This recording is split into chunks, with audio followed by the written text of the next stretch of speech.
cosas ya no tienen carácter universal. Eso se perdió hace mucho tiempo. Sin embargo, en la escuela continúan siendo universales. Y ese es uno de los problemas que tiene nuestra escuela, que nuestra escuela es absolutamente estática, ya definida, y lo que se hace es volver sobre la escuela siempre haciendo lo mismo y lo mismo y lo mismo. Y hacemos lo mismo con las novedades tecnológicas, que hoy en día se hace lo mismo con el internet, lo mismo que se hacía sin el internet, y se hace lo mismo con los aparaticos estos, los celulares, lo mismo que se hacía antes sin los celulares. Lo único que cambiamos es la herramienta, pero seguimos haciendo lo mismo. Vamos, ya llegaremos a eso. Entonces, vamos a hablar acá de esta pedagogía jefe, y entonces yo les cuento que hace 40 años, en el 79, nos reuníamos a pensar, a discutir acerca de la escuela, acerca de la educación, y en ese entonces acerca de una cosa como muy sentida por nosotros, que era acerca de lo que serían nuestros hijos en esa escuela. Hace 40 años teníamos muchachitos de 3, 5, 7 años, las personas que estábamos discutiendo, y nos daba horror, a mí me daba horror pensar en que mis hijos fueran a ser víctimas de la educación tradicional. Y lo que alguien nos decía en algún momento determinado, es decir, si no les gusta la escuela tradicional, hagan una escuela para ustedes. Y eso fue lo que hicimos. De una manera absolutamente irresponsable, dijimos, vamos a hacer una escuela para nuestros hijos. Y entonces fue cuando empezamos a construir eso que hoy en día se llama la Escuela Pedagógica Experimental. Un momento. Me da pena con ustedes, pero es que tengo un tobillo bastante enfermo. Entonces empezamos a construir la Escuela Pedagógica Experimental. ¿Y por qué hacíamos la Escuela Pedagógica Experimental? Porque no nos gustaba lo que era la escuela tradicional. No nos gustaba en la escuela tradicional la cualidad más importante fuera la obediencia. La escuela tradicional está construida en torno a la obediencia. Los rectores obedecen, los maestros obedecen, pues a muchas cosas, no solamente a los reglamentos internos, sino a lo que está prescrito en el currículo, sino a lo que está prescrito desde fuera del ministerio. Todo el mundo obedece, y claro, los niños también obedecen, y el niño que le va bien en la escuela, dicen las mamás, es porque es obediente. Y le dice la mamá al niño cuando se va para la escuela, vete, pórtate bien, chinito, hazle caso a la maestra. No se ponga a discutir que usted sabe que no es respondón. Sí, haga lo que te dicen que hay que hacer. Y el niño va para la predisposición a ser obediente. Y ser obediente es prácticamente el condicionante para salir al otro lado. Los más obedientes les va mejor. Y no solamente son obedientes cuando las reglas, cuando las órdenes, cuando los controles, sino que son obedientes, por ejemplo, frente a los algoritmos. Porque cuando yo aprendo un algoritmo, y en matemáticas se aprenden algoritmos, es porque soy obediente, me aprendo un procedimiento. Entonces lo primero que hago es esto, segundo esto, tercero esto, cuarto esto, y al final está la respuesta. Es un algoritmo. Y es tanta la obediencia frente al algoritmo en la clase de matemáticas, es tanta la obediencia que el maestro a veces, yo no sé si aquí en la subcolombiana también existirán esos maestros, que el maestro a veces le dice al estudiante, y me resuelven los problemas por el método que yo les enseñé. No me vengan a inventar cositas, es por como yo se lo enseñé a hacer. Y si lo hacen por otro lado, no se lo hago. Esos maestros existen, ¿ya? Porque hay que ser obedientes. No hay que ser obedientes solamente ante las reglas, ante los controles, sino hay que ser obedientes ante los algoritmos. Y cuando vamos a la clase de matemáticas, vamos a aprender procedimientos, algoritmos. Ojo, no se pueden ser creativos. La creatividad debe estar por fuera de la escuela. Hay una clase donde podemos dejar que sean creativos, en la clase de artes, eso por allá que no sirve para nada, allá que sean creativos. Pero en la clase de matemáticas, en la clase de ciencias, no, ahí no se puede ser creativo. Y esa es la escuela de hoy. ¿Qué tanta creatividad hay en nuestras escuelas? Y uno podría pensar también qué tanta creatividad hay en nuestras universidades. ¿Ya? ¿Cómo se ve la creatividad en la clase de cada uno de los maestros de la universidad? ¿Cómo se valora la creatividad de cada uno de los maestros de la universidad? ¿Ya? ¿Cuántas veces el maestro sale sorprendido y entusiasmado de la clase a comentarle a otro maestro? Figúrese que estamos haciendo tal cosa y unos muchachos empezaron a hacer no sé qué. ¿Quién se iba a imaginar que iban a proponer esa cosa? Y ellos siguieron explorando eso y han seguido trabajando y tienen un proyecto bellísimo que ellos mismos se lo inventaron. ¿Cuántas veces se dan estas cosas? No, los niños chiquitos, los niños medianos, los jóvenes de la universidad se van a sentar allá para que los lleguen. ¿Qué vamos a ver hoy? Y el maestro les dice que van a ver, y el niño copia, memoriza, aprende a resolver los ejercicios y presenta las pruebas, y si tiene buena memoria, y si sabe memorizar bien, y si sabe ser bien obediente, le va bien en la universidad. Y es distinta la universidad ahora. ¿Es distinto el colegio ahora? Bueno, entonces les digo, en 1979 estábamos nosotros preocupados por eso. No queremos que nuestros niños sean obedientes. Queremos que sean responsables, pero no queremos que sean obedientes. Y entonces decíamos nosotros, vamos a hacer una escuela distinta. Vamos a hacer una escuela en la cual la matemática no sean los algoritmos. Y la gente se mira, y entonces, ¿qué es la matemática si no son los algoritmos? Porque en matemáticas se hace sumar, restar, multiplicar, dividir, y cuando se acaban los números enteros, entonces se suma, resta, multiplica y divide las fracciones, y cuando se acaban las fracciones, entonces se suma, resta, multiplica y divide los polinomios, y cuando se acaban, siempre vivimos sumando, restando, multiplicando y dividiendo, y vamos a la escuela a aprender eso. Esa es la clase de matemáticas. Qué cosa tan aburrida. Tienen razón los niños de odiar las matemáticas, si esas son las matemáticas. Nosotros creo que deberíamos pensar en otras matemáticas. Es difícil pensar en cosas distintas a las que son. Uno está acostumbrado a pensar que la persona que resuelve un algoritmo es muy inteligente, cuando realmente lo que tiene una muy buena memoria, pero que probablemente frente a un verdadero problema de matemáticas no está tan creativo como la persona que logra irse por fuera de los algoritmos a tratar de buscar alternativas de solución a las cosas, a los problemas. Entonces nosotros tratamos de inventar una clase de matemáticas en la cual lo central no fuera el algoritmo, sino fuera la solución autónoma de problemas. Y hemos encontrado problemas que se les propone a la clase, digamos a un curso realmente varios cursos, digamos a unos 3, 4, 5 cursos de 30 estudiantes, a unos 100 estudiantes, y hemos encontrado que para un mismo problema los estudiantes se han inventado hasta 30 maneras diferentes de resolver el problema. ¿Ya? Se han inventado maneras de resolver el problema. Eso es creatividad, eso es pensamiento matemático. Porque no se trata de que todo el mundo haga lo mismo frente al mismo problema, sino que haya personas que ven las cosas desde perspectivas distintas y plantean respuestas diferentes. Eso es lo que nosotros queremos. No queremos repetidores, queremos gente que invente.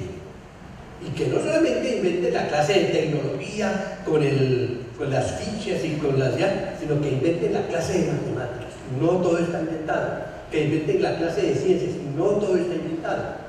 Porque ese es uno de los problemas que tenemos acá cuando hablamos de la escuela de siempre. La escuela de siempre, voy a volver a esto porque es que yo me pongo a hablar y se me olvida que están estas. Entonces voy a ver si me pongo juicioso. A ver, cuando nosotros dijimos vamos a hacer una escuela distinta, dijimos sobre la base de qué fundamentos. No, lo único que tenemos nosotros es una reacción en contra de lo que hay, pero no tenemos una pedagogía para decir esta es la pedagogía que queremos. No la tenemos, no la hemos construido. Vamos a inventarla, vamos a ver cuál debería ser la escuela de este país, la escuela que le sirva a nuestros hijos, pero también le sirva a todo el país. ¿Qué pasa con la escuela tradicional? La escuela tradicional, y yo me imagino que la pedagogía en todos los niveles, La escuela tradicional tiene una pedagogía basada, por ejemplo, en lo que dice Montessori, lo que dice Pestalozzi, inclusive lo que dice Piaget, que sin ser pedagogo contribuyó muchísimo para esto, lo que dice Frenet, lo que dice Debye, lo que dice Freud. Todos esos son pedagogos, y esos pedagogos de alguna manera se colocan como la perspectiva desde la cual se construye la escuela. Pero esos pedagogos son de hace 100 años, 150 años. ¿Cuál era la concepción de conocimiento en esa época? ¿Cuál era la concepción de aprendizaje en esa época? ¿Cuál era la concepción de realidad en esa época? Y nosotros vamos a ver, y claro, Montessori es encantadora. ¿Quién no va a querer a Montessori? ¿Quién no va a querer a Frenet? ¿Quién no va a querer a Pestalozzi? Son encantadores, pero son personas que tienen unas concepciones de mundo, de conocimiento, de aprendizaje, de niño, que ya no son vigentes. Hoy en día pensamos distinto. Voy a decir una cosa que es escandalosa. La realidad es distinta para nosotros, yo no sé si para nosotros, digamos en lo contemporáneo, en la ciencia contemporánea, en la epistemología contemporánea, la realidad es totalmente distinta a lo que se consideraba que era la realidad hace 100 o 200 años. Antes se pensaba que cuando uno abría los ojos, y todos abríamos los ojos y miramos hacia cierta cosa, que todos veíamos lo mismo. ¿Ya? Hoy en día todo el mundo está de acuerdo en que no miramos lo mismo, en que lo que nosotros percibimos es una construcción nuestra, no es una realidad externa, es una construcción nuestra. Y Ginás lo dice tan bonito, Rodolfo Ginás. Ginás dice: vivimos en un mundo oscuro y silencioso, en el que la luz y el color y el sonido son un invento del cerebro. ¿Ya? Eso acaba con cualquier posibilidad de objetividad, porque ya no estamos viendo una cosa que está ahí fuera de nosotros, sino que lo que nosotros percibimos es una cosa que construimos en la interacción de nosotros con el mundo. Es una consecuencia de la interacción. No es simplemente abrir los ojos y ver, ya vi todo. No, señor, es que cuando yo, sea con mi mirada, sea con mi oído, sea con lo que sea, percibo algo, esa percepción no es de algo que está afuera, sino de algo que interactúa conmigo, y es de esa interacción que se obtiene, digámoslo así, la percepción. Eso no es fácil de aceptar. Eso no es fácil, pero eso está comprobado que es así. Está comprobado que es así. A ver, había un ejemplo. Aquí debe haber uno que otro físico, y si no hay físicos, hay gente que sabe física. ¿Ya? Cuando uno escucha un sonido, el sonido que sea, ¿qué es lo que uno escucha? ¿Qué es lo que uno escucha? Los físicos saben, lo dicen, lo han comprobado, que el sonido se origina en una perturbación que sea por un golpe o una cosa así, que hace que haya una vibración, que hace que las ondas, que el aire que rodea el sitio donde se hizo la perturbación, que en ese aire se propague una interacción longitudinal, que son presiones de presión, que se ocasionan cuando se hace ruido. Eso se va propagando, y un día de estos, eso llega a mis oídos. Y en mis oídos, pero eso mientras se propaga por aquí, es simplemente aire comprimido, deprimido, ya el aire en diferentes formas de presión, ya, que llega a mis oídos. Y cuando yo que mis oídos interactúan con mi sistema auditivo, y yo percibo eso como un sonido. Pero el sonido no existe afuera. El sonido se produce en la interacción de eso que existe afuera, que es una onda longitudinal que se propaga con mi sistema auditivo. ¿Ya? Y nosotros estudiamos el sonido como si fuera una cosa que está afuera, que está ahí, y no, el sonido no está ahí, está aquí. ¿Me entienden? Es difícil. Yo no lo he entendido bien.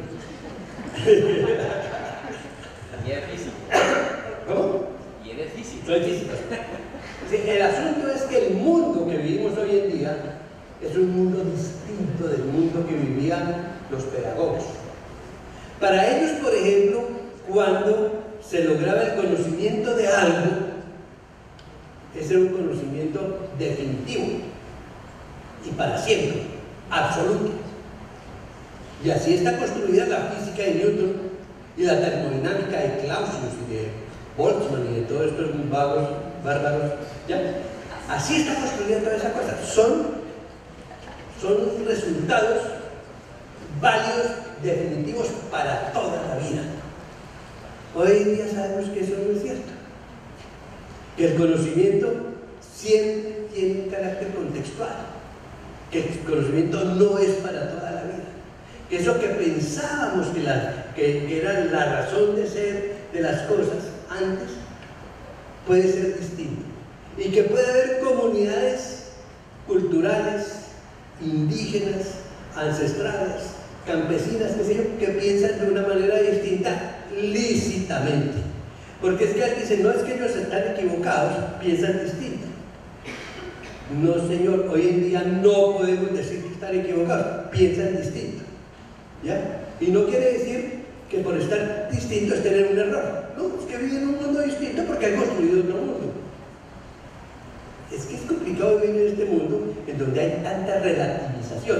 Entonces, esa escuela construida a partir de esos pedagogos viejos que tienen unas concepciones de mundo, de conocimiento, de aprendizaje, que para nuestra contemporaneidad son pasados de moda, son caducos, ya las cosas no son así, son los que orientan la pedagogía. Y uno va a las escuelas de los, digamos, a las escuelas de maestros y los encuentra estudiando a Pestalozzi, a Freud, a María Montessori y esas cosas.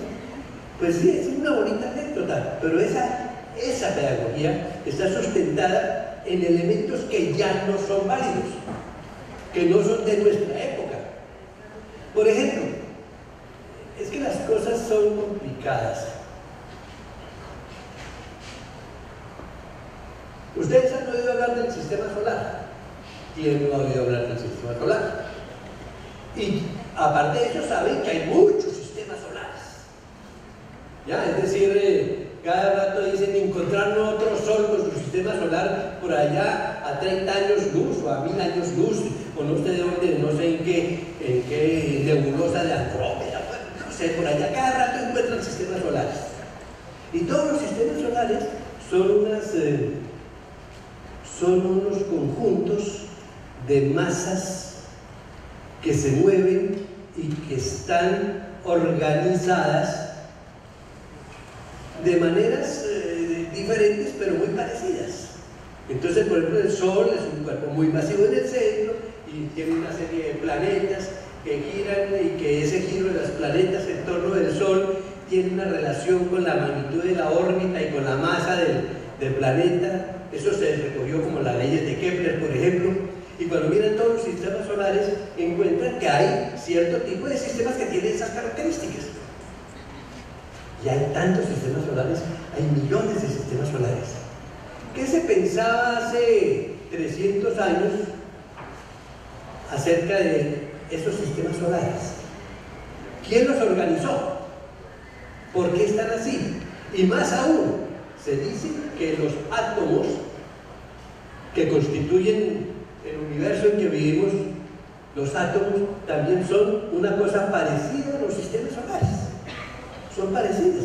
Tienen un núcleo en el centro y tienen una serie de de electrones que giran en torno de ese núcleo, que están organizados de acuerdo con su energía, y cuando pasan de un nivel de energía a otro, absorben o emiten luz, y ahí está el efecto fotoeléctrico, y ahí están los lucecitas de Navidad alumbrando en todas partes, porque ese efecto fotoeléctrico es el que se aprovecha ahora para la luz en los árboles de Navidad. Entonces hay una cantidad de sistemas que se parecen, sistemas planetarios en los sistemas atómicos. ¿Quién organizó eso? ¿Ustedes se imaginan a un demiurgo, un creador que haya ido jugando con estas cosas y haciendo sistemas solares en todas partes y haciendo esos millones de sistemas solares que conocemos? Y organizando los núcleos, los átomos y después las moléculas, pero por el momento los átomos como sistemas solares. ¿Quién se puso a hacer esa organización? ¿Cómo se pensaba en esa organización hace 300 años? ¿Cómo piensan en esa organización nuestras abuelas, nuestros papás? ¿Cómo se piensa en esa organización? ¿Ya? Y hoy en día hemos llegado a una cosa tan bonita, que es una de las consecuencias de las teorías de Prigogine, de azar y de necesidad, de azar y de caos, perdón, no tanto de necesidad como de caos, en donde todas esas cosas están organizadas no porque alguien lo haya organizado, sino porque se han autoorganizado. Y hoy en día existe muy seriamente no digamos una disciplina, pero sí unos problemas de estudio de la ciencia, que vamos a estudiar la autoorganización. O sea, vamos a estudiar cómo es que los átomos se autoorganizan, como están autoorganizados, cómo es que los sistemas solares se autoorganizan como están organizados, vamos a ver cómo es que nuestros ecosistemas, porque ustedes conocen los ecosistemas, nosotros formamos parte de esos tales ecosistemas, pero si uno va por allá a estudiar los ecosistemas, uno encuentra unos sistemas de seres vivos y no vivos, de seres, de elementos minerales, de aire, de humedad, de temperatura, y uno encuentra que los ecosistemas, con presas y depredadores, con movimientos, están en continuo movimiento. ¿Y quién organizó los ecosistemas? ¿Quién los organizó? No, eso se autoorganiza. Y el concepto de autoorganización es supremamente vigoroso, porque uno dice, y nosotros no nos podemos también autoorganizar. ¿Y qué sería la autoorganización a nivel de los seres humanos y de las comunidades humanas? Porque nosotros los estudiamos en los ecosistemas, allá donde están los gusanitos y donde están las larvas y donde están los tejeretos y donde están todos esos bichitos, ¿ya? Pero veamos cómo es la autoorganización en nuestro caso, para nosotros, ¿ya? Porque hasta el momento nosotros nos hemos tratado a nosotros mismos como incapaces de autoorganizarnos, y por eso cuando alguien quiere organizar algo le hacen unos estatutos y le ponen unas normas, unas sanciones, y ahora sí echen a andar, pero dentro de este contexto de normas, de sanciones, de reglamentos y de digamos así, de estatutos. ¿Será que no podemos nosotros comportarnos de una manera deseable, de una manera organizada, sin necesidad de que alguien venga a organizarnos? Esas son las preguntas que surgen dentro de la nueva epistemología, dentro de la contemporaneidad, porque es que hace 200 años no se sabía eso, no se sabía que existía la autoorganización y que la organización dependía de los puntos, de las condiciones iniciales y cosas de ese tipo. Bueno, pero voy a volver sobre esto. Entonces, esa escuela que nosotros conocemos es una escuela en donde están los pedagogos, que ya les digo que son personas muy lindas. ¿Quién no los quiere? Yo amo a Frenet, ¿sí? Pero es viejo, es más viejo que yo. Y yo no quiero esas escuelas de la obediencia y la repetición. Yo no quiero esas escuelas que siempre hacen lo mismo y quieren que todos respondan de la misma manera, piensen de la misma manera, hagan exactamente lo mismo. Que en la clase de matemáticas todos resuelvan las cosas de la misma manera. Que en la clase de ciencias todos expliquen las cosas de la misma manera. Yo no quiero esa clase de la homogeneidad. Si todos somos distintos, ¿por qué no podemos pensar distinto? Entonces ahí había otro factor de descontento. Entonces, primero, pedagogos anticuados. Segundo, contra la obediencia y la repetición. Tercero, contra la homogenización. Entonces estábamos descontentos. Hagamos otra cosa. Pero antes de hacer otra cosa, pasó una cosa gravísima. Usted a ver si yo puedo manejar esto.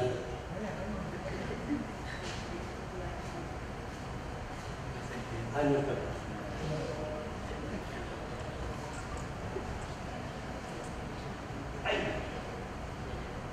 Antes de pasar al siguiente plano, porque por el momento estoy en el plano del descontento, hay otra cosa, que esa escuela de siempre no solamente tiene los pedagogos, sino que esa escuela de siempre tiene elementos de economía. Eso lo descubrimos tarde, eso no lo habíamos visto nosotros antes, tiene elementos de economía. Y que la obediencia en la escuela no es una casualidad. La escuela está basada en la obediencia porque el sistema quiere niños obedientes, ciudadanos obedientes. Esa no es una casualidad, es una intencionalidad. Pero aparte de eso, la homogeneización existe para homogeneizar las necesidades de la gente. Porque en una sociedad de consumo como la que estamos viviendo, es muy importante que la gente le guste lo mismo, que la gente quiera lo mismo, que la gente desee lo mismo, que la gente sea feliz de la misma manera. Porque entonces se puede ofrecer esa forma de felicidad, esas necesidades en la sociedad de consumo. Y entonces ahí está el negocio. Nosotros tenemos que hacer que a todos los niños les guste la música rock. Entonces tenemos venta de discos de música rock. ¿Ya?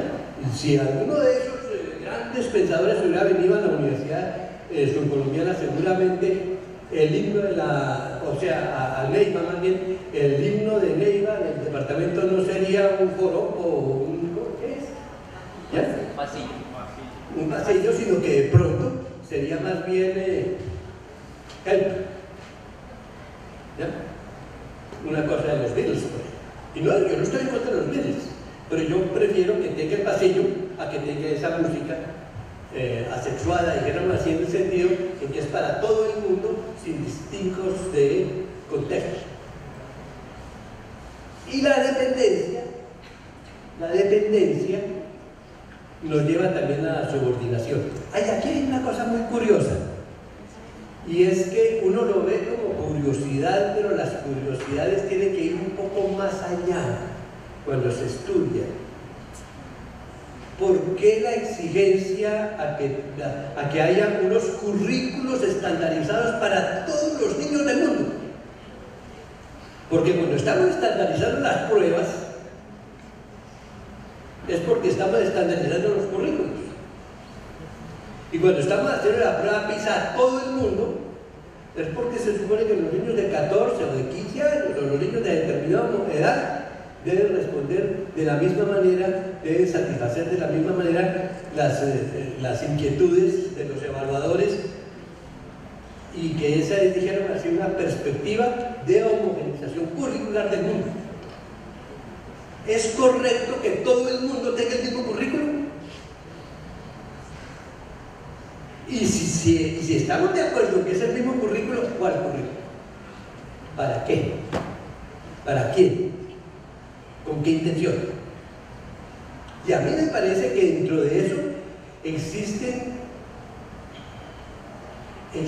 ciertos hechos curiosos, y es que si ustedes miran lo que está pasando en los grandes países desarrollados, digamos, digo desarrollados como Estados Unidos, como Australia, como qué sé yo, como Suecia, como Alemania, en esos países A la par que hay desarrollo, hay una cosa curiosa y es que cada vez tienen menos niños.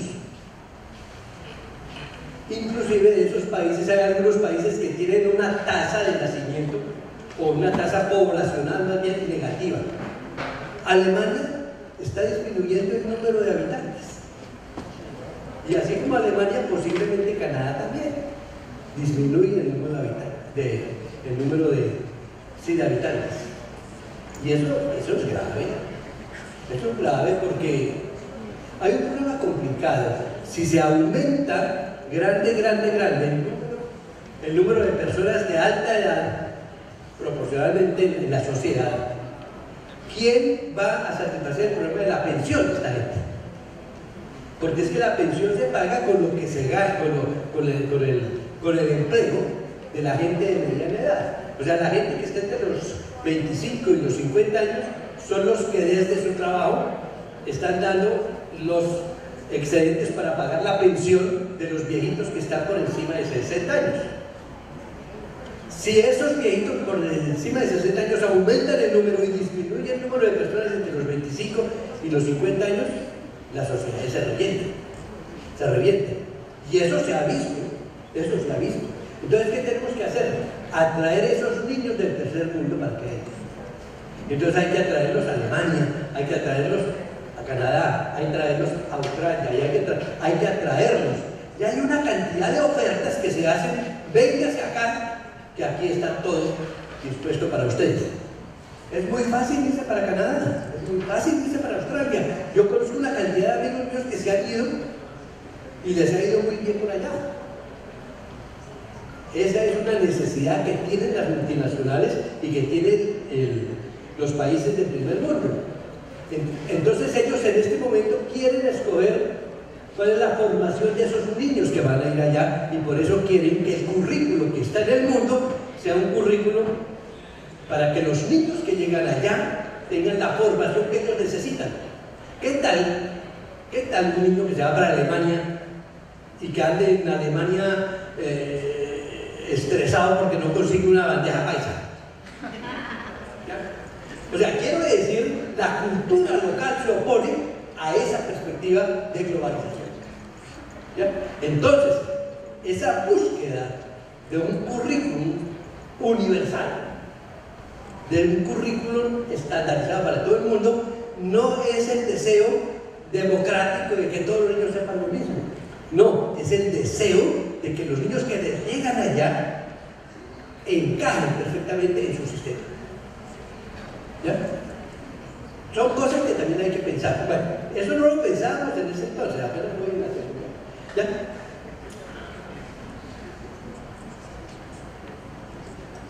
Entonces empezamos a hacer la escuela. Estoy hablando de hace 40 años.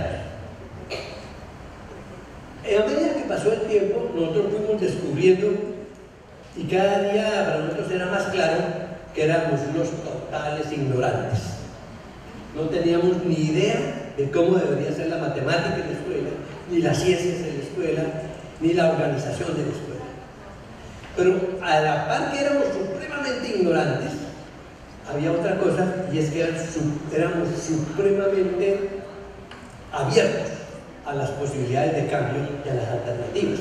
Y entonces empezaron a surgir las alternativas hasta que hoy en día, y aquí voy a saltar todo el proceso, voy a llegar al final, hasta que hoy en día es una escuela que no tiene manual de convivencia, que no tiene currículum, que no tiene evaluación. Imagínense ustedes, una escuela sin notas. Una vez que les decía yo eso a los maestros hace 35 años, que teníamos que hacer una escuela donde no hubiera evaluación, porque la evaluación es perversa, es de lo más perverso que existe en la escuela.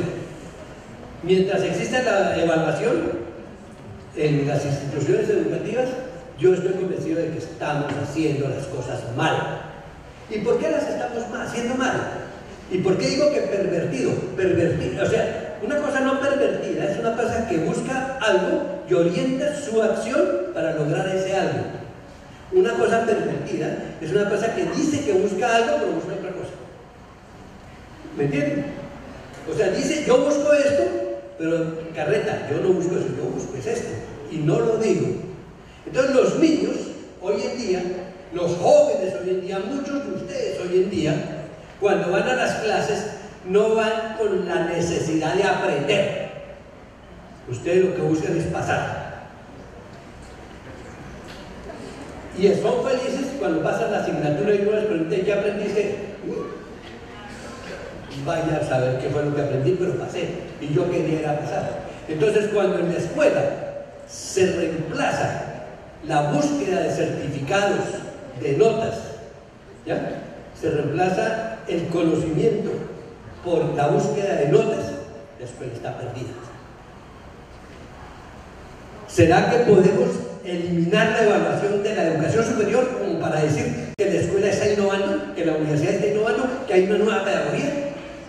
¿Será que podemos lograr que los estudiantes estudien por saber y no por pasar? ¿Será que es posible que en las universidades realmente haya investigación, pero investigación de verdad, y no simplemente una investigación para cumplir las exigencias del Ministerio de Educación? Hay muchas cosas que tenemos que mirar. Por eso les digo que la cosa no es fácil. Porque es que si yo lo que hago es hacer lo mismo que se ha venido haciendo, pero de una manera distinta, pero hacer lo mismo, entonces ¿dónde está el cambio?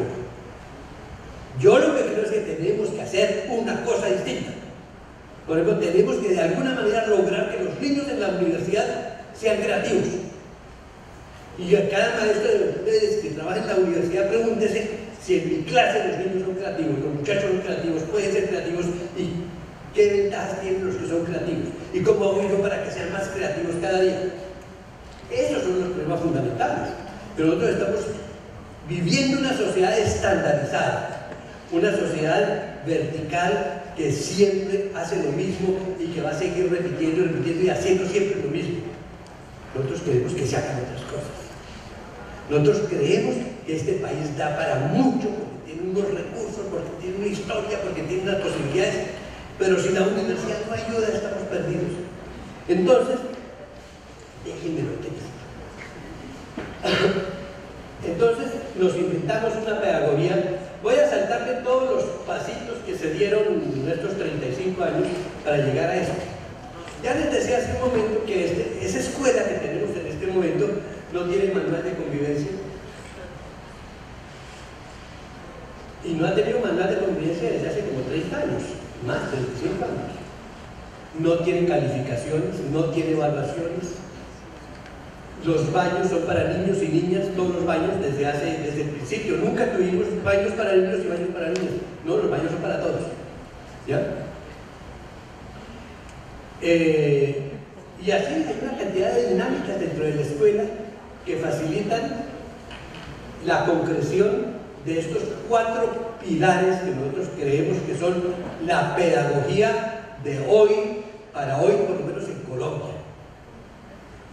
La escuela, y aquí están los pilares, la escuela fundamentalmente debe estar comprometida con la democracia.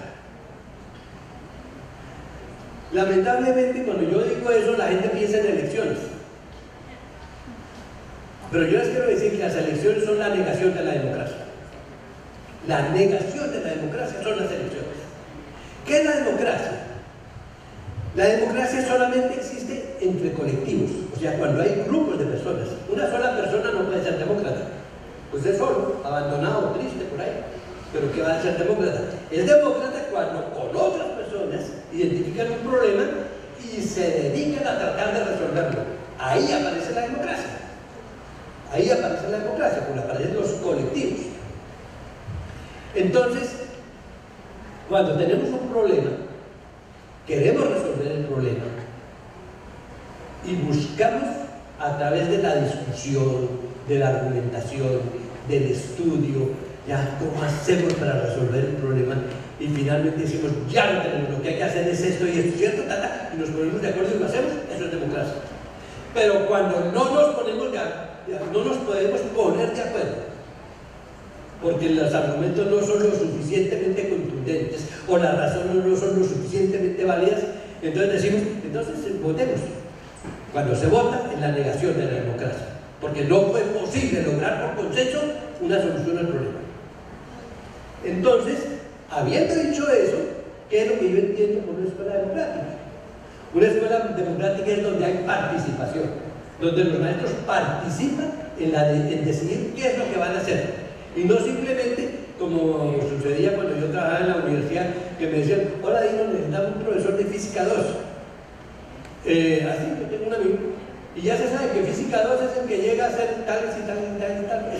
Es el capítulo 17 de Resnick, después del capítulo de gravitación. Entonces comienza con muchas partículas, no sé qué, ya se sabe que eso es física 2.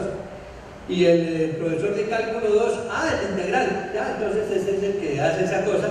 Y, o sea, ya las asignaturas tienen un contenido, tienen una metodología estandarizada. ¿Eso qué es? Eso parece un confesionario, eso parece un monasterio, qué sé yo, un catecismo, ¿ya? Y esa es la universidad, y la hacen con cálculo, y la hacen con integrales, y la hacen, ¿ya? Pero eso no es más sino una repetición de la repetidera donde no hay nada nuevo.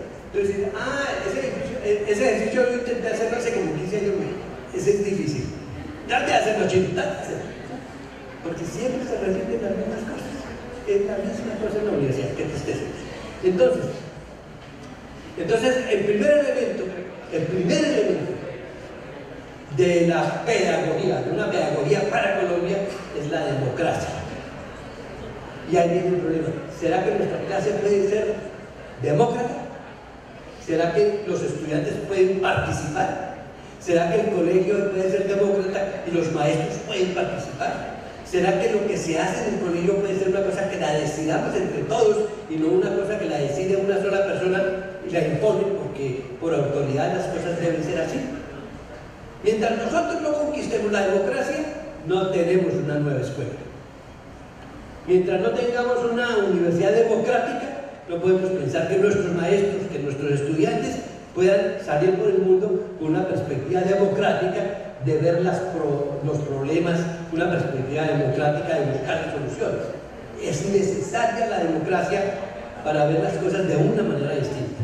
Y esto lo podemos matizar dentro de un momentico, pero el primer elemento es la democracia. La escuela, el aula, la universidad tiene que ser demócrata. La democracia tiene que imperar. Pero hay otro problema. Es el primer pilar de una pedagogía, es la democracia. Y habrá alguien que dice: pero eso no tiene que ver con el conocimiento, eso no tiene que ver con el aprendizaje. Claro que tiene que ver. Cuando nosotros somos los que decidimos qué es lo que tenemos que estudiar porque nos interesa, y lo decidimos nosotros, eso es democracia. Cuando nosotros encontramos problemas y nos comprometemos con ellos y buscamos un equipo de trabajo para solucionar el problema, eso es democracia. ¿Ya? El segundo punto es el siguiente, y es que nuestras escuelas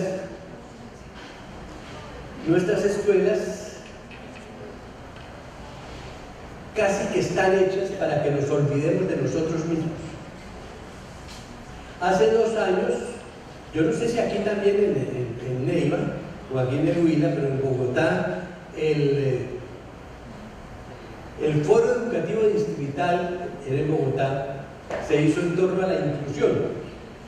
Yo no sé si aquí también se hizo en torno a la inclusión, hace 2 años. Y a mí me invitaron a una conferencia, a una discusión también sobre cómo lograr o qué significado tienen las escuelas incluyentes.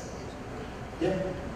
Y claro, es decir, hay cosas que saltan a la vista y que son sumamente importantes, y que tenemos que hacer escuelas en donde todos quepamos, en donde los niños que tienen alguna deficiencia quepan, en donde los niños más aventajados quepan, en donde todo el mundo, hay que hacer escuelas incluyentes.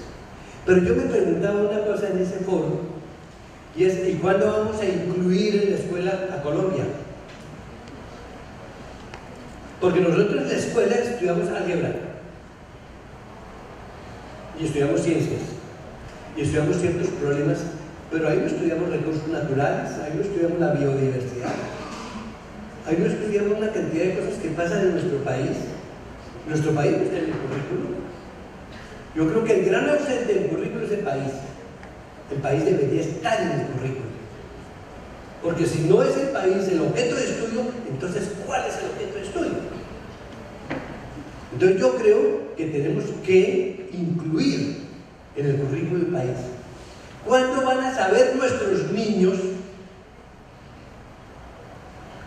de la ciencia que se hace en este país? Y la gente me dice, ¿cuál ciencia? No, claro, la ciencia que se hace en este país. Porque aquí los niños saben que existe Falcao, aunque ya dejó de hacer goles, pero todavía existe, ¿cierto? Y existe James, y que existe Cuadrado, y que existe Nairo, y que existe, bueno, y que existe Egan Bernal, y que, bueno, existe tal, claro, y hay niños que se dedicaron a darle a la bicicleta porque quieren llegar a ser como Egan Bernal, unos campeones del Giro, del Tour.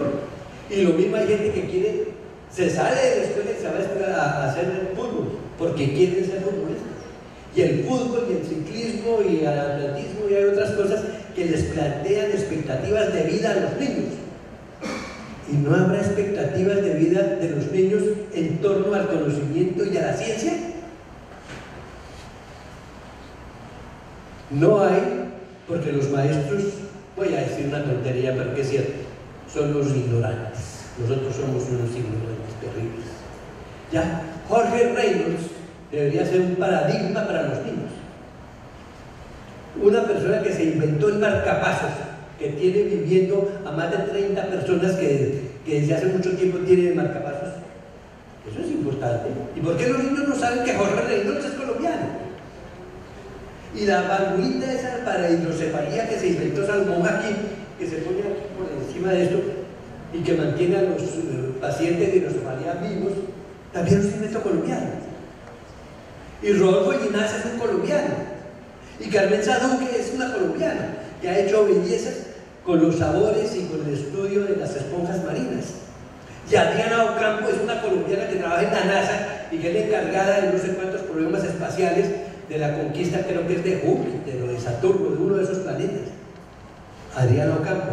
Y Raúl Cuero es un negro de Buenaventura que jugaba de chiquito con los cangrejos en la playa, que después fue un gran basquetbolista y como basquetbolista formó parte de la selección Colombia y que le dijeron o sigue en el básquet o se va para hacer biología. Dijo, voy a hacer biología, y se fue a hacer biología a Estados Unidos, y en Estados Unidos le dieron una beca para que se fuera el doctorado a Inglaterra, y ese Raúl Cuero es un científico colombiano de raca mandaca.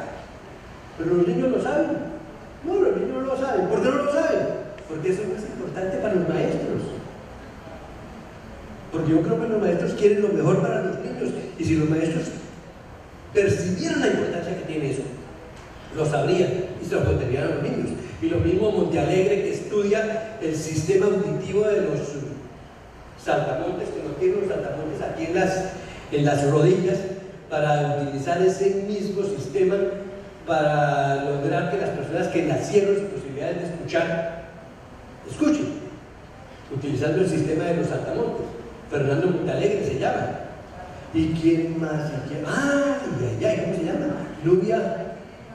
Nubia Muñoz, candidata a premio Nobel por el estudio del papiloma, trabajó en Alemania, vive desde Cali o de Palmira, y es una científica colombiana. Si los niños nuestros supieran que aquí hay científicos colombianos que han logrado lo que han logrado, y que la ciencia puede ser una perspectiva de realización más segura y más cierta que el fútbol, porque les digo, de 1000 niños que quieren ser James, no sale un James. De 1000 niños que quieren estudiar ciencias, salen por lo menos 500 científicos. ¿Ya? Porque es que es una carrera que no dura 10, que dura más de 10 años. Es que el fútbol a los 10 años se acabó. No, de hecho, a los 35 años se acabó. Pero ¿por qué no les decimos a los niños que aquí en Colombia se puede hacer ciencia? Que hay científicos. Que aquí se inventaron, por ejemplo, Alberto Castilla se inventó la variedad de café que es resistente a la roya, y que ese café se lo han llevado a todas partes del mundo. Digo al mundo, yo lo encontré en Costa Rica, pero también está en Brasil, está en todas partes, porque es resistente a la roya. Y lo desarrolló ¿quién? Alberto Castillo. ¿En dónde? En el Instituto del Café, aquí de Colombia. Si nosotros sabemos de lo que somos capaces y se lo decimos a los niños van a tener la perspectiva de llegar a ser científicos y van a saber que el conocimiento es una cosa importante. Pero si los niños no saben eso, ¿la ciencia para qué? ¿El estudio para qué? Entonces, por eso, el segundo punto es lograr seguridades en lo que somos, lograr seguridades en el país, lograr seguridades en la manera como nosotros enfrentamos los problemas, porque tenemos ya experiencia de que esos problemas los podemos resolver. O sea, crear seguridades en nosotros mismos. Esa es una misión de la escuela, de la universidad, del sistema educativo, lograr seguridades en los niños.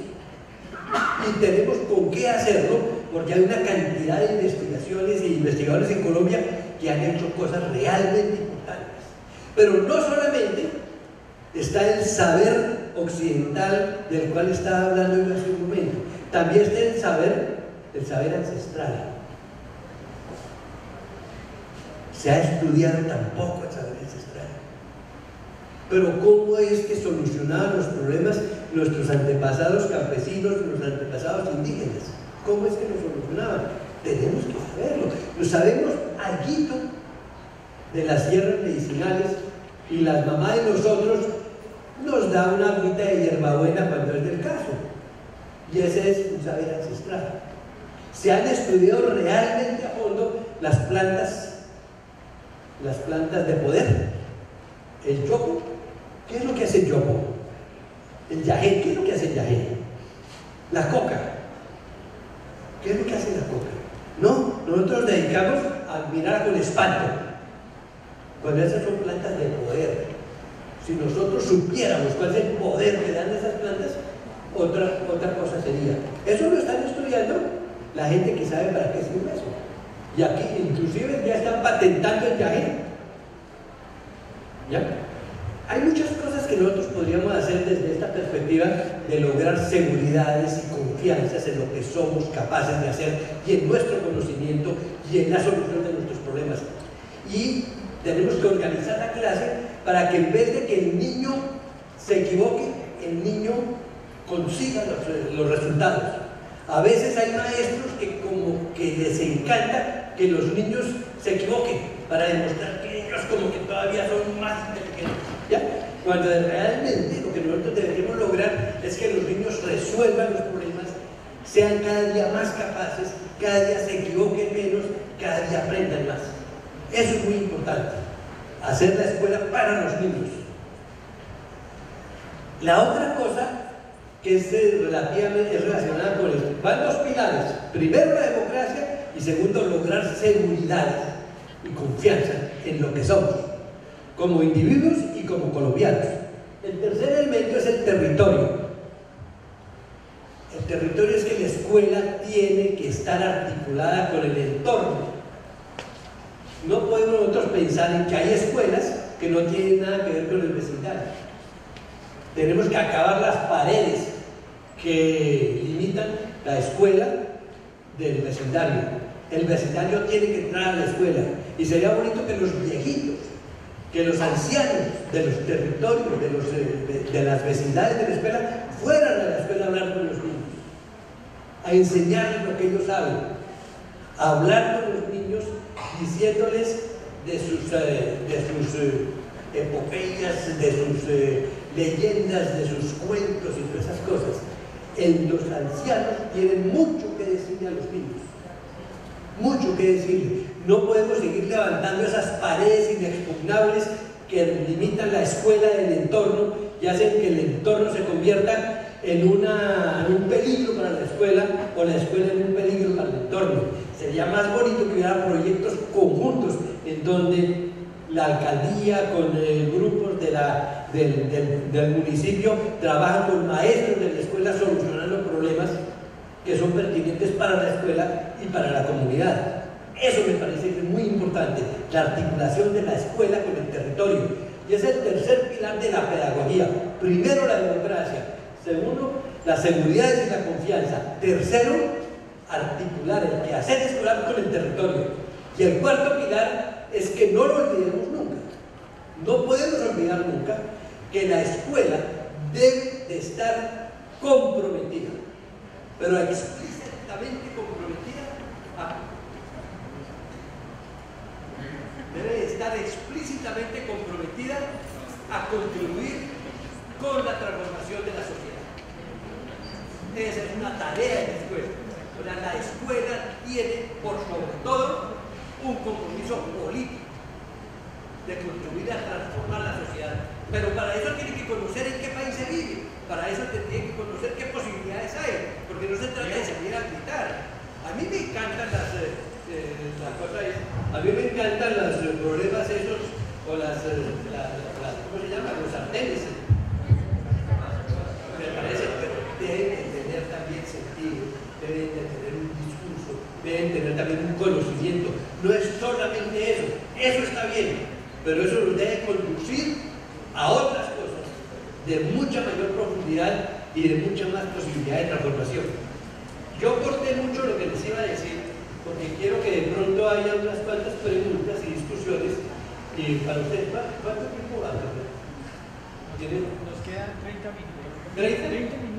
Entonces podríamos plantear unas cuantas preguntas y entonces yo redondeo después. ¿De acuerdo? Listo.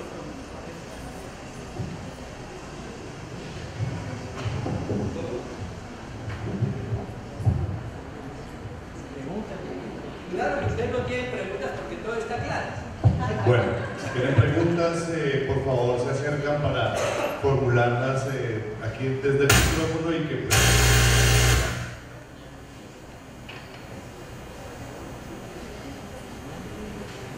¿Alguna pregunta del público?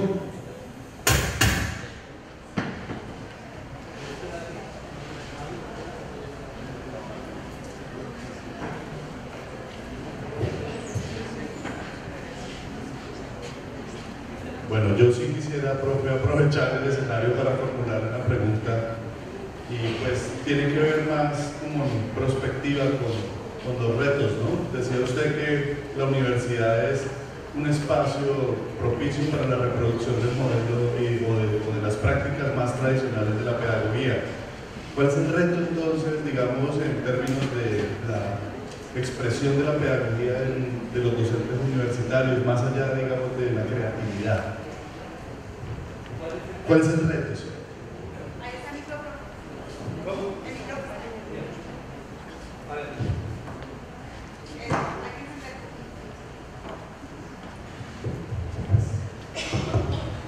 A ver, cuando yo planteé los 4 pilares que están allá, son precisamente para una respuesta. O sea, yo creo que el reto, por ejemplo, y con eso se haría todo, hacer una escuela democrática, hacer una universidad democrática. Piensen ustedes cómo sería esta universidad si fuera democrática. Piensen ustedes, ¿qué quiere decir democrática? Y ahí toca estudiar que la democracia, ¿ya? Por ejemplo, Stanislao Sibeta tiene unos planteamientos muy lindos acerca de la democracia. Y él internacional un libro que creo que se llama Educación y Democracia. Humberto Maturana tiene un libro lindísimo que se llama La democracia es una obra de arte, que es publicado por la editorial Magisterio. O sea, hay bastantes aproximaciones a la democracia para distinguirla de esa trivialidad con que suele referirse la gente a la democracia de las elecciones. La democracia es el reconocimiento del otro. La democracia es la aceptación del otro. La democracia también es el respeto por mí mismo. La democracia es el lograr caminar juntos en la búsqueda de una solución, en la búsqueda de una meta. Lograr hacer eso juntos. La democracia es difícil. Pero yo creo que si no hacemos la democracia, estamos perdiendo tiempo. Tenemos que ser demócratas. Pero ser demócrata no es crear un partido político. O sea, la democracia se ve en la manera como la gente se mueve. Un demócrata cruza la calle de una manera distinta a una persona que no es demócrata. Piensen cómo cruza la calle un demócrata. ¿Ya? Porque es que la democracia es de aquel que vive en sociedad. ¿Ya? Y vivir en sociedad quiere decir respetar a los otros, identificar los problemas comunes, colaborar con la búsqueda de solución a los problemas que se presentan. O sea, la democracia es todo. Si nosotros somos demócratas y hacemos clases demócratas y logramos, por ejemplo, participación de los niños en las decisiones de aula, participación de la comunidad en las decisiones de la universidad, participación de los maestros en las decisiones, pero de los maestros, ¿no? Ya estamos haciendo democracia. Yo creo que esa es la democracia. Claro, la otra que yo digo, la que es clave, es ¿por qué no estudiamos qué somos nosotros? ¿Por qué no estudiamos nuestra historia de nosotros? Para encontrar elementos que nos van a sentirnos orgullosos de lo que nosotros hacemos. Los enúes, por ejemplo, que vivían por aquí en el banco, en Mancaína, los enúes manejaban las inundaciones de una manera tan inteligente que nunca había catástrofes y aprovechaban las aguas para anegar terrenos que necesitaban para la agricultura. Y eso está documentado. O sea, si nosotros logramos saber cómo era que se relacionaban con los fenómenos naturales nuestros antiguos, nuestros ancestros, nuestros indígenas, aprendemos mucho. Pero nosotros decimos que somos multiétnicos y no sé qué, pero nos interesa muy poco quiénes son esos otros, porque nosotros somos muy autistas. Dejemos de ser autistas. Muchas gracias, profesor. No sé si habrá más preguntas de los asistentes. Compañero, por favor.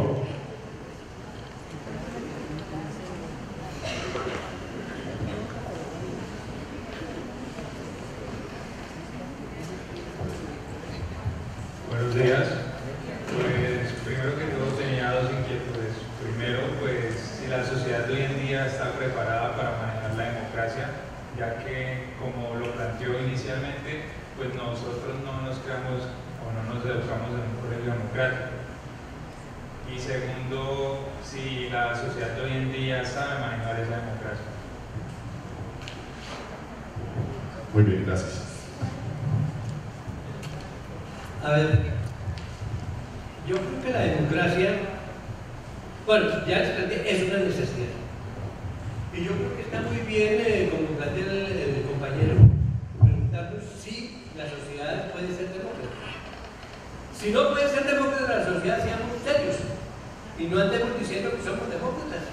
Somos otra cosa, pero no demócratas. Pero si decimos que somos demócratas, veamos a ver cómo hacemos para ser de verdad demócratas. ¿Ya?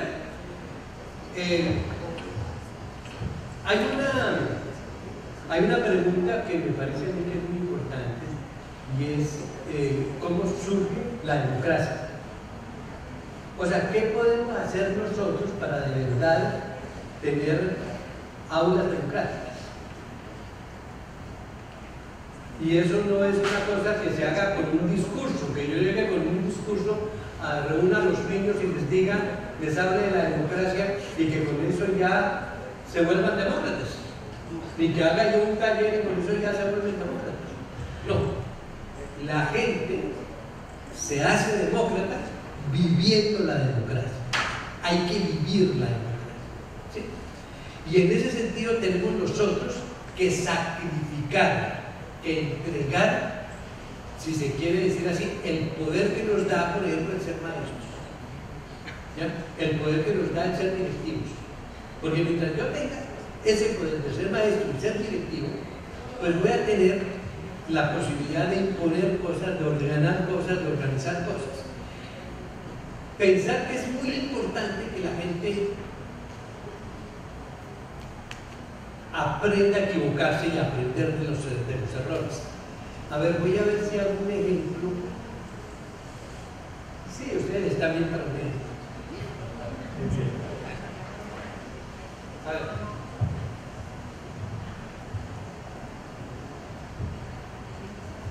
Pónganle mucho cuidado al siguiente problema. A lo mejor ya uno de ustedes lo hizo y yo lo puse aquí hace como 4 años. A ver. Todos ustedes saben sumar un descanso. ¿Se supone? ¿Ya? Ok. A ver, vamos a hacer el siguiente problema y vamos a llegar al... Creo que llegaría a la democracia en un ratito, ¿ya?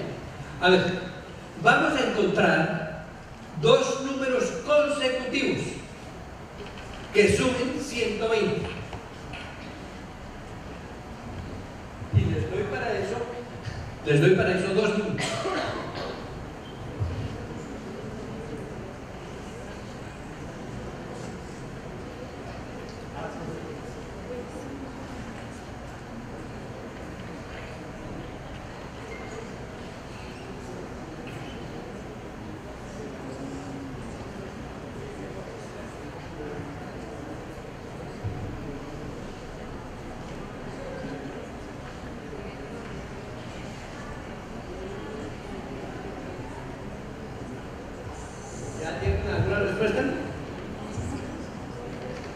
Dos números consecutivos que sumen 120.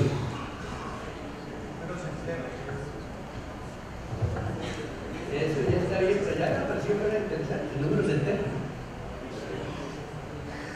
Perdón, vamos a hacer, profe, o yo no sé si el profe no es profe. ¿Por qué números enteros? ¿Cómo? Se habla de números consecutivos. Sí. La posibilidad de dos números enteros. Ustedes decimales. Porque cuando se habla de números consecutivos, dices tú.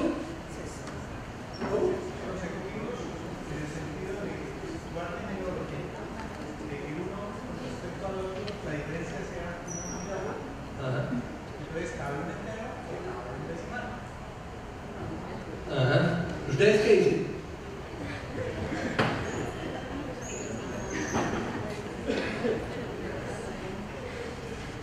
No dicen nada. Ahí llega nada. Ya.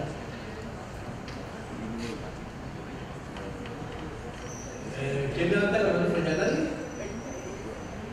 Ay, pero dos números consecutivos que suben 120. Ya vamos con la iniciativa de maestro. No existe o no puede. ¿Qué pasó? ¿Cómo?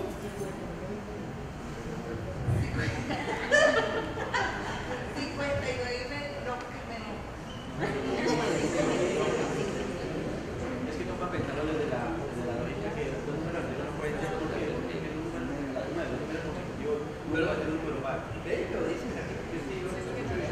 Voy a decir que yo no sé.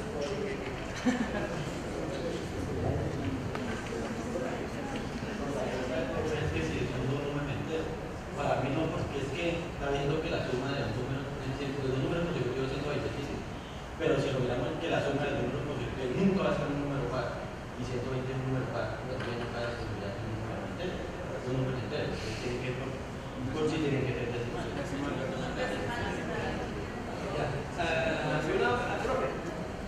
Pueden ser 59 y 61. Son consecutivos impares. Son consecutivos. ¿Dan 120? Pero no son consecutivos. A ver.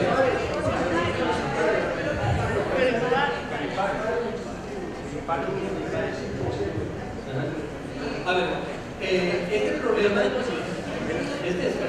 que hay. Nosotros encontramos hace aproximadamente unos 15 años en la clase de matemáticas una cosa bonita, y es que decidimos que en vez de hacer ejercicios íbamos a resolver problemas. Ustedes se acuerdan que la clase de matemáticas usualmente está como que organizada de tal manera que el maestro llega, hace una exposición teórica, da un ejemplo de unos ejercicios y después les pone a los niños un poco de ejercicios para que se vayan a hacer ejercicios. ¿Se acuerdan? Más o menos esa es la dinámica de la clase de matemáticas. Es después de que se hace la exposición teórica, se hace un ejemplo, se hacen muchos ejercicios. Y era lo que yo criticaba al principio cuando decía que era interiorizar los algoritmos simplemente y aprender a resolver las cosas por un procedimiento. Cuando nosotros decimos, vamos a cambiar esa manera de resolver, de hacer matemáticas, la clase de matemáticas, a través de ejercicios, y vamos a hacer problemas, entonces vamos a hacer problemas que no tienen solución. Este problema que les acabo de plantear a ustedes es un problema que no tiene solución. ¿Ya? Pero lo que es interesante es que las personas que son sometidas a resolver el problema descubran o lleguen o concluyan que ese problema no tiene solución. Y ya aparecieron aquí varias propuestas. Primero, ¿qué pasó primero? Primero dijeron, ¿y qué son números consecutivos? El profe dice, números que se llevan el uno al otro una unidad. Por ejemplo, 50 y 51, 20 y 21, 8 y 9. Esos son consecutivos. Ahí la diferencia de una unidad. Pero él se cuenta que lo primero que aparece es, vamos a definir que es consecutivo. Y después viene el otro y dice, pero es que tienen que ser enteros. Pero también podrían ser decimales. Y de entre los decimales hay consecutivos. ¿Habrá consecutivos dentro de los decimales? Entonces, para que haya consecutivos dentro de los decimales, yo tengo que definir otras cosas, ¿ya? Que normalmente no se tienen en cuenta cuando se habla de consecutivos. Y después dicen, pero viene una demostración, llamémosla así, determinante, dice, es imposible, porque siempre la suma de dos números seguidos da impar, y 120 es par. Eso dijo el compañero aquí, ¿cierto? ¿Ya? Y eso es determinante. Esa es una cosa de matemáticas muy importante que encuentra alguien tratando de resolver el problema. O sea que cuando se trata de resolver el problema, se hacen matemáticas, se dan razones matemáticas. Dice, porque n, que es un número, sumado n más 1, que es el consecutivo, da 2n más 1. Y 2n más 1 es la definición de los impares. Entonces no puede ser par. ¿Entienden? O sea, esa es una búsqueda en la cual todos pueden participar dentro de la dinámica de unas reglas. Y para eso se establecen las reglas. ¿Qué es consecutivo? ¿Qué es decimal? ¿Qué es entero? ¿Qué es par? ¿Qué es impar? Todas esas cosas tienen que aclararse para poder resolver el problema. Y después de que logramos aclararlo nosotros, entonces llegamos a una meta, a una solución como esa de decir que es imposible porque dos números consecutivos que se suman siempre dan impar. Y este es un problema entonces que contradeciría eso. Entonces, esa es una búsqueda democrática en un problema de matemáticas. Esa es una búsqueda democrática. Y yo creo que la democracia puede estar en clase de matemáticas, en cualquier otra clase, y evidentemente en la solución de conflictos, en la planeación de una salida. Miren, supongamos, por ejemplo, que los niños deciden, y les voy a hablar niños por ahí de cuarto primaria, deciden hacer una caminata. Y están cada rato diciéndole al maestro, maestro, queremos ir al árbol grande que está allá arriba, queremos ir al árbol grande. Y al fin los muchachitos de esos bueno, vamos a ir, entonces el maestro les dice, bueno, vamos a ir al árbol grande. ¿Cuándo vamos a ir? Entonces los niños dicen, ya no, entonces tengo que prepararlo. Y ustedes lo van a preparar. ¿Cuándo la tienen preparada? Entonces la vamos a preparar, y se ponen de acuerdo para el próximo martes. Y hoy es miércoles. Para el próximo martes vamos a ir allá. Bueno, hagan la planeación. Y los niños se dedican a hacer la planeación y dicen, para ir al árbol hay que pasar la quebrada, hay que hacer esto, que traigan botas, que traigan refrigerio, que traigan agua, que traigan no sé qué, que hay que llevar el botiquín, y se ponen a hacer una cantidad de preparativos, y finalmente le dicen al maestro, ya tenemos la cosa preparada, vamos al árbol, y el maestro les dice, ¿y qué tienen como preparativo? Esto. Pues entonces díganle a sus papás que van a ir allá y ellos les ayudan para tener las botas y tener todas las cosas, y entonces vamos allá. Y los muchachitos hacen eso. Y van al árbol, y resulta que se les olvidan cosas y se duran, y de pronto no tienen en cuenta todas las cosas, y vienen unos contentos, otros vienen tristes porque las cosas no salieron como habían pensado. En cambio hay otro curso en el cual el maestro les dice, ¿quieren ir al árbol? Entonces venga para acá, díganle a su papá y a su mamá que tienen que traer esto, que las botas, que el impermeable, que las medidas de cambio, que una no sé qué, que esto, y entonces les hace la lista, y cada uno se lleva la lista, y cuando vienen para ir a la lista, todo el mundo trae su equipo completo, y en esa salida no hay ningún problema, todo sale perfecto, y fueron al árbol. La pregunta es, ¿en cuál de los dos casos aprendieron más? ¿Ya? Si cuando el maestro la planeó y les dijo qué tenían que traer para la salida, o cuando ellos planearon la cosa y se equivocaron frente a lo que tenían que traer. ¿Entienden? Es el problema de la participación. Cuando se hace participación, tiene que ser de verdad. No debe ser de mentiras como un ejercicio, no, de verdad. Y tenemos que asumir los errores que cometamos, tenemos que asumir nuestra ignorancia, tenemos que asumir pues que las cosas no salen bien de la primera vez y que hay que ir aprendiendo y aprendiendo y aprendiendo, y que si yo les hago la cosa preparada a los niños para que los niños hagan las cosas, ellos hacen las cosas y no aprenden porque no han tenido la posibilidad de sopesar la importancia, por ejemplo, de llevar impermeable. ¿Entienden? Es decir, hay diferentes maneras de hacer lo mismo. Hay una manera de hacer lo mismo donde están los colectivos andando y hay otra manera donde está la directriz. La directriz hace que las cosas salgan bien, pero no hay aprendizaje. La otra hace que haya equivocaciones, pero que sí haya aprendizaje. ¿Entienden? Son problemas de la democracia.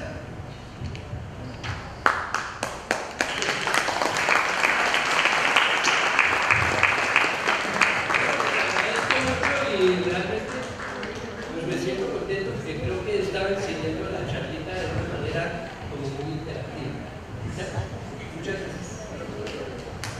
Bueno, excusamos a todas las personas que tenían preparadas preguntas por efectos de la agenda.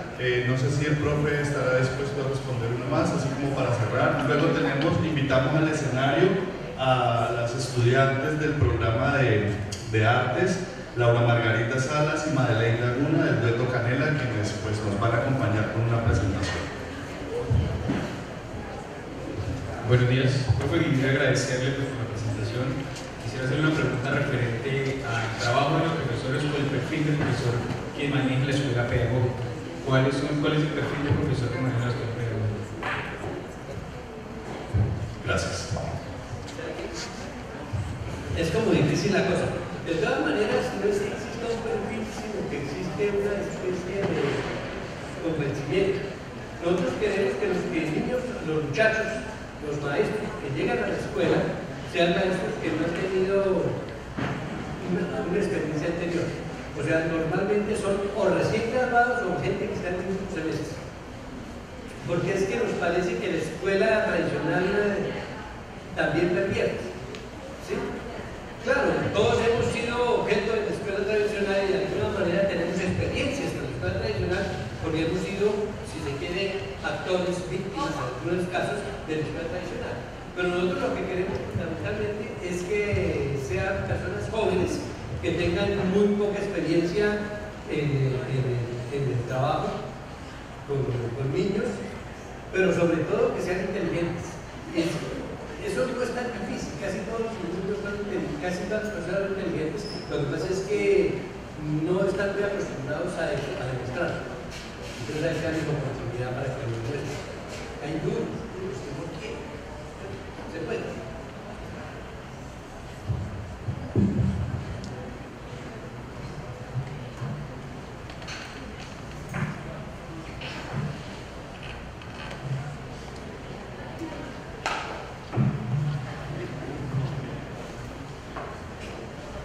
Bueno, muchas gracias al profesor por su intervención, a los asistentes por las preguntas, y los dejamos entonces mientras preparan el escenario con Laura Margarita Salas y Madeleine Laguna, estudiantes del programa de artes e integrantes del dueto Canela.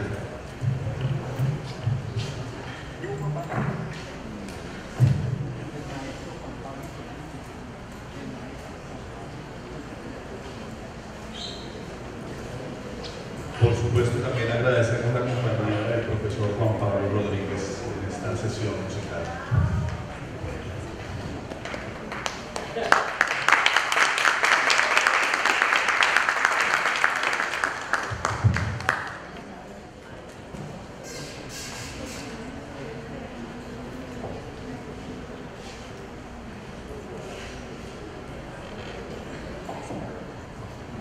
Hola sí, hola sí.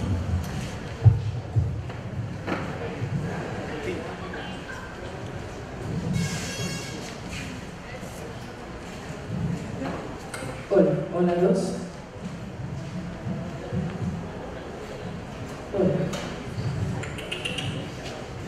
Hola, hola, hola.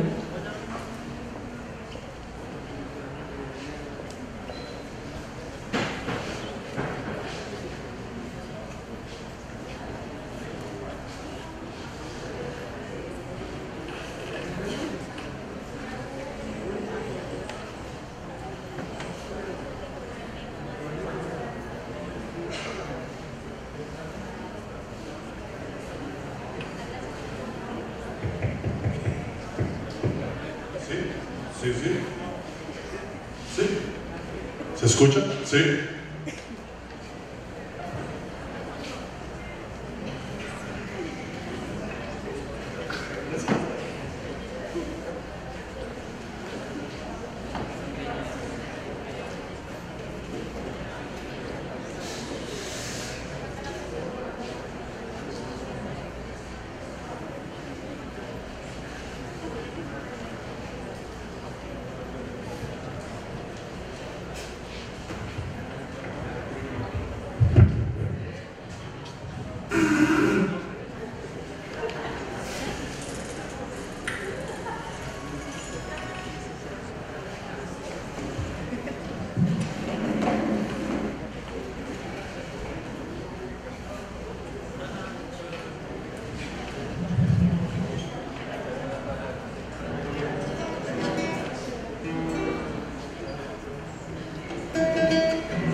Bueno, muy buenos días. Nosotros somos el Dueto Canela y vamos con una primera canción para empezar, Bésame Mucho.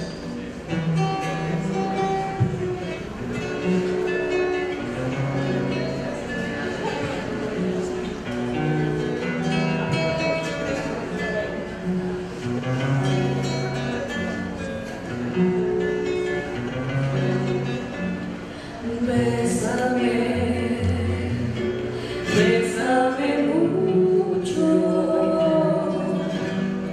como si fuera esta noche la última vez.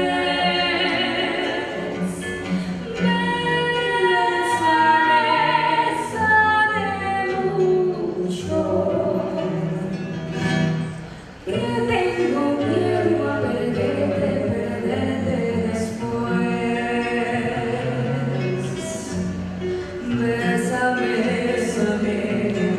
Bésame mucho, como si fuera esta noche la última vez.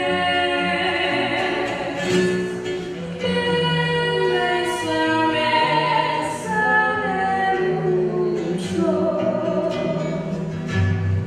que tengo miedo a perderte después. Quiero tenerte muy cerca, mirarme en tus ojos, verte junto a mí. Piensa que tal vez mañana yo ya estaré lejos, muy lejos de aquí.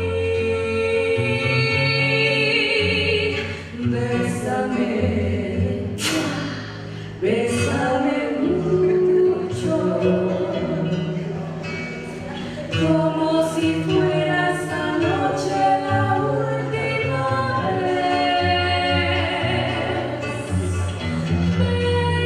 Bésame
de